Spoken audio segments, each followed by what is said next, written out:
Man boobs, gynaecomastia क्या होता है? पुरुषों में किसी भी कारण की वजह से अगर चेस्ट का आकार स्त्रियों के स्तनों जैसा होने लगता है तो उसे गायनेकोमेस्टिया बोलते हैं।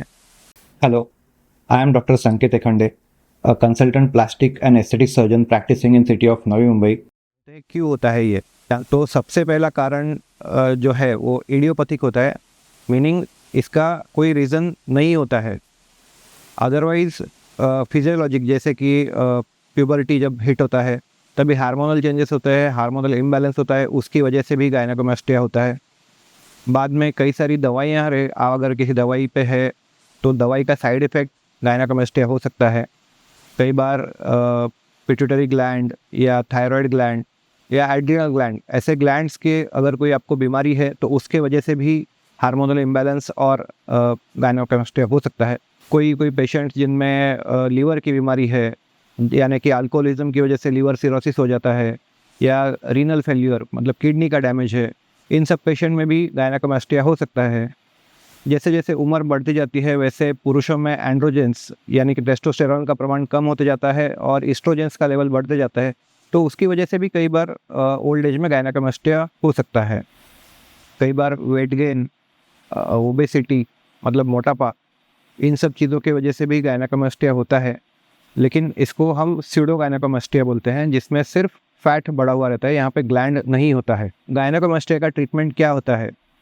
सबसे पहले तो गायनेकोमेस्टिया का कॉज हमको ढूंढना पड़ता है। आपका फिजिकल एग्जामिनेशन किया जाता है। फिजिकल एग्जामिनेशन में गायनेकोमेस्टिया का ग्रेडिंग क्या है वो हम देखते हैं। गायनेकोमेस्टिया के 3 टाइप के ग्रेडिंग होते हैं, जिसमें पहले तो सिर्फ आकार ब्रेस्ट का बढ़ जाता है, जिसमें कि सैगिंग नहीं होता है। धीरे धीरे जैसे जैसे ग्रेड बढ़ता है वैसे स्किन का सैगिंग बढ़ता जाता है, उस हिसाब से गायनेकोमेस्टिया का ग्रेडिंग किया जाता है।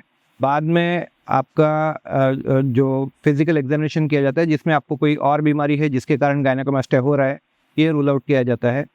उसके बाद आपको कुछ टेस्ट बताए जाते हैं, जैसे कि सोनोग्राफी पेट की या छाती की सोनोग्राफी करके और कोई अंदर कॉज है गायनेकोमेस्टिया का वो रूल आउट किया जाता है। और कुछ ब्लड टेस्ट जिसमें जैसे थायराइड, पिट्यूटरी ग्लैंड के जो भी हार्मोन्स है या एड्रिनल हार्मोन्स है, ये सब चेक किया जाता है। और ये सब जानने के बाद अगर कोई मेडिकली ट्रीटेबल कॉज है तो उसको पहले ट्रीट किया जाता है, बाद में ही सर्जिकल ऑप्शन चूज़ किया जाता है। गायनेकोमेस्टिया सर्जरी में मेनली लाइपोसक्शन का इस्तेमाल होता है, जिसमें छोटे से की होल जैसे कि 3 to 5 मिलीमीटर छेद आपके छाती पे लिए जाते हैं, यहाँ यहाँ जहाँ पे वो दिखेंगे नहीं, इस तरह से वो लेके नॉर्मल लाइपोसक्शन प्रोसीजर की तरह काफ़ी सारा फैट निकाला जाता है। उसके अगर आपको ग्लैंडुलर एलिमेंट है, मतलब ग्लैंड है, तो ग्लैंड निप्पल के नीचे छोटा सा इंसिजन लेके वहाँ से निकाला जाता है।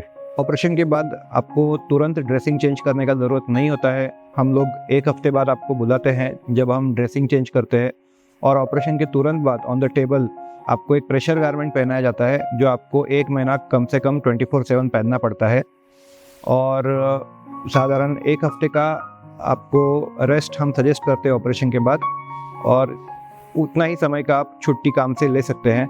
कोई भी हेवी एक्सरसाइज जिसमें चेस्ट का इस्तेमाल हो, जैसे कि चेस्ट वेट्स या बेंच प्रेस या सिटअप्स, ये सब हम 1 महीने के लिए अवॉइड करने को बोलते हैं।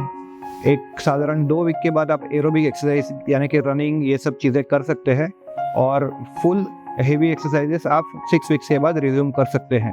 गायनेकोमेस्टिया की ट्रीटमेंट या सर्जरी, इसमें कितना खर्चा आता है, तो ये सब चीज़ आप कौन से हॉस्पिटल में ट्रीटमेंट कराना चाहते हैं, आपके सर्जन की एक्सपर्टाइज कितनी है, आप कौन से सिटी में ये सब चीज़ कराना चाहते हैं, इस पे डिपेंड करता है। सब फैक्टर्स को पकड़ेंगे तो इसका खर्चा इंडिया में 60,000 रुपये से लेके 1,50,000 रुपये तक आ सकता है। Thank you.